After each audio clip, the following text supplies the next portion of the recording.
Om Swastiastu. Perkenalkan, nama saya Ninyaman Ayu Antari Dewi dari kelas 1143 nomor absen 26. Jadi, di sini saya akan mempresentasikan novel yang berjudul Perahu Kertas. Yang pertama yaitu identitas buku sebagai berikut. Yang pertama berisi judul yaitu Perahu Kertas, penulis. Yang kedua penulis yaitu D atau Dewi Lestari. Yang ketiga ada penerbit yaitu Bentang Pustaka. Yang keempat jumlah halaman 444 halaman. Nah, yang kedua ada sinopsis novel sebagai berikut, yaitu Kugy dan Kaenan, dua manusia yang dapat diibaratkan seperti bumi dan langit. Kugy memiliki penampilan yang berantakan, namun ia memiliki imajinasi yang tinggi. Sedangkan Kaenan merupakan sosok yang cerdas dan pelukis hebat non-artistik. Saat keduanya bertemu, keduanya menjadi semakin dekat, namun apa daya, Kugy telah memiliki seorang cowok yang tidak mudah ia tinggalkan. Dalam hati Kaenan berbesit rasa cinta itu, tetapi ia juga berusaha untuk menepiknya. Wanda dan Kaenan seperti sosok yang senasib. Keduanya berbakat menjadi pelukis, namun kedua orang tua mereka jugalah tidak menyetujui karena orang tua mereka berpendapat bahwa lukisan tidak bisa menghasilkan uang untuk hidup. Karena merasa senasib, hubungan keduanya semakin dekat. Namun saat Kugy melihat hal itu, ia terlihat seperti cemburu. Namun ia juga berusaha untuk menepiknya. Toh dia juga sudah punya cowok. Entah apa yang ada di benak Wanda hingga ia mau melakukan apa saja demi menunjukkan rasa cinta pada Kaenan. Ia memang berhasil membuat Kaenan menjadi kekasihnya sekarang. Saatnya mendengar bahwa Wanda dan Kaenan sudah menjadi sepasang kekasih. Kugy seakan ditombok peluru tepat pada dadanya. Kugy tidak tahu apa yang ia rasakan. Kugy bingung dengan perasaan sendiri. Di satu sisi, ia memiliki Ojos kekasihnya. Namun di sisi lain, ia merasa ada perasaan spesial terhadap Kaenan. Ojos mulai merasakan perubahan sikap pada Kugy. Ia merasa Kugy sudah tidak peduli lagi padanya. Hingga akhirnya hubungan mereka pun kandas. Sementara itu, hubungan Wanda dan Kaenan juga jauh dari kata harmonis. Wanda berpikir Kaenan tidak sepenuhnya mencintai hingga mereka berdua menghadapi konflik besar dan akhirnya mereka kandas juga. Saat dua pasangan kekasih itu tidak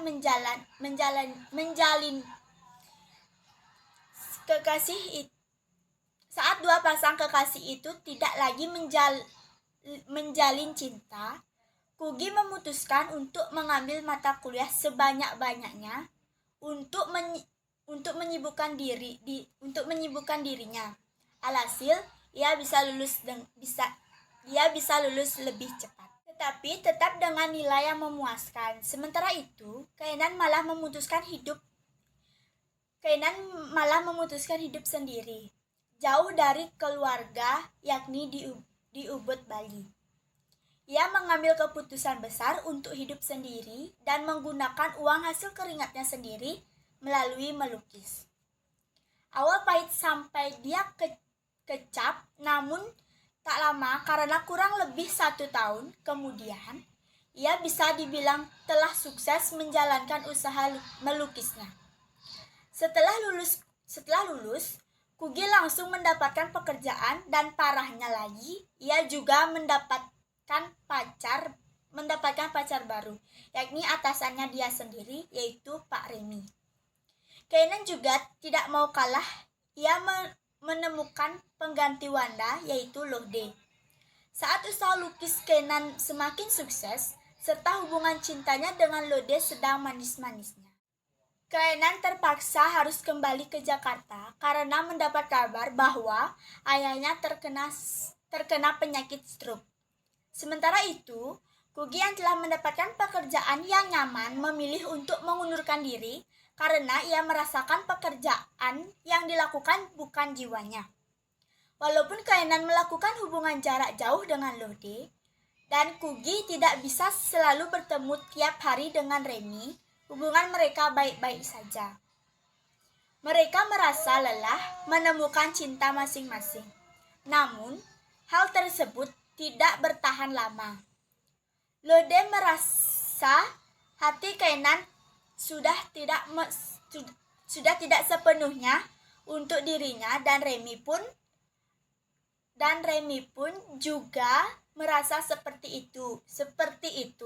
Pada akhirnya, lukisan dan dongeng itu bersatu serta hati dan impian mereka bertemu. Yang ketiga, ada unsur intrinsik novel Perahu Kertas. Yang pertama ada tema. Tema yang diangkat dari novel Perahu Kertas yaitu tentang persahabatan, cinta, dan kekeluargaan. Yang kedua ada alur. Jika dilihat dari jalan ceritanya, novel ini menggunakan alur cerita maju mundur. Yang ketiga ada sudut pandang. Dalam novel Perahu Kertas ini, sudut pandang yang digunakan adalah orang ketiga tunggal. Yang keempat ada penokohan. Penggambaran tokoh dalam novel ini begitu kreatif dan jelas. Terdapat tokoh yang memegang peran dominan dalam novel ini, yaitu protagonis dan tritagonis. Yang kelima ada gaya bahasa. Kata-kata yang ditulis ringan dan gaya bahasa sangat menyesuaikan dengan perkembangan masyarakat modern. Selain itu, bahasa yang digunakan juga memiliki makna dan berisi. Dan yang keenam ada amanat. Tidak semua mimpi dapat kita raih begitu saja tanpa sebuah percobaan. Terkadang kita harus menjadi apa yang bukan diri kita. Kita harus selalu yakin dengan apa yang kita lakukan. Pendewasaan akan timbul dari seseorang remaja yang bisa menghargai arti kehidupan dan persahabatan. Yang keempat, ada kelebihan dan kekurangan dari novel Perahu Kertas. Yang pertama ada kelebihan. Kelebihan dari novel Perahu Kertas yaitu novel ini sangat menarik karena membahas tema tentang persahabatan dikolaborasikan dengan percintaan dengan bahasa yang mudah dimengerti oleh para pembacanya. Novel ini mengajarkan kita untuk lebih bisa bersabar dan bersemangat dalam mencapai cita-cita. Novel ini begitu inspiratif, cocok dijadikan sebagai inspirasi kita dalam meraih mimpi. Dalam pengembangan alur dan tokohnya tidak membingungkan pembacanya.